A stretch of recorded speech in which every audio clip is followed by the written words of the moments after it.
Assalamualaikum warahmatullahi wabarakatuh.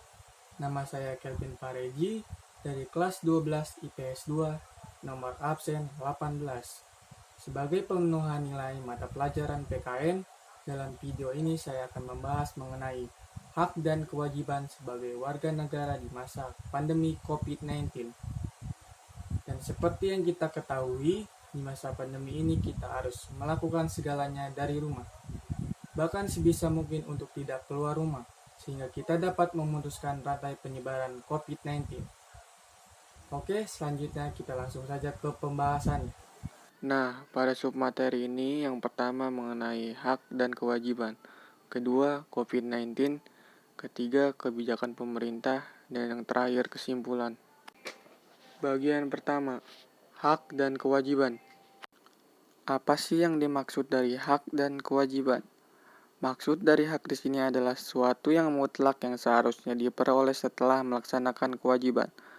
Nah, hak sebagai warga negara di masa pandemi adalah hak mendapatkan pelayanan kesehatan sesuai kebutuhan medis, dan hak mendapatkan kebutuhan pangan dan kebutuhan kehidupan sehari-hari lainnya.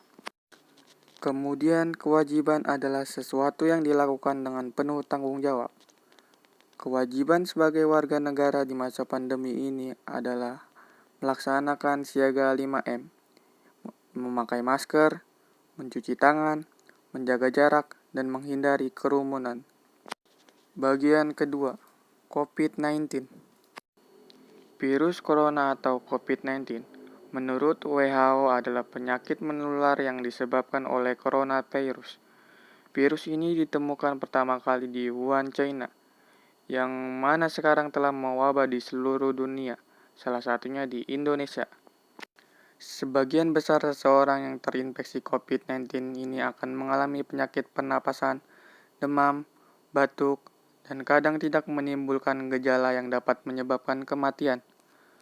COVID-19 ini dapat sembuh dengan sendirinya karena imunitas tubuh yang stabil, dan juga virus ini dapat menular dengan cepat. Oleh karena itu, pemerintah Indonesia membuat kebijakan baru untuk mencegah dan memutuskan penyebaran COVID-19. Bagian ketiga, kebijakan pemerintah. Beberapa kebijakan pemerintah antara lain, yang pertama, pembatasan sosial berskala besar. Kedua, keringanan pada biaya pajak. Dan ketiga, larangan mudik. Dan yang terakhir yaitu kesimpulan.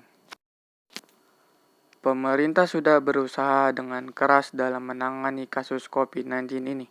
Dari kebijakan yang telah dilaksanakan, mungkin memang masih ada ketidaksesuaian dari masing-masing kalangan, khususnya kalangan ekonomi menengah bawah. Sebagai warga negara yang baik, kita tidak boleh memandang satu sisi buruk dari suatu kebijakan saja. Namun perlu disadari bahwa COVID-19 ini merupakan penyakit menular yang luar biasa, tidak hanya di Indonesia saja, namun telah mewabah di berbagai negara.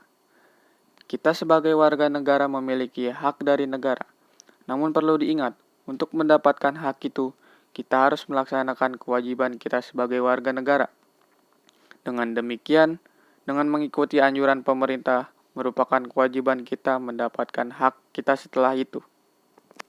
Sekian dari saya, semoga video ini bermanfaat, dan semoga kita dalam keadaan sehat selalu. Wassalamualaikum warahmatullahi wabarakatuh.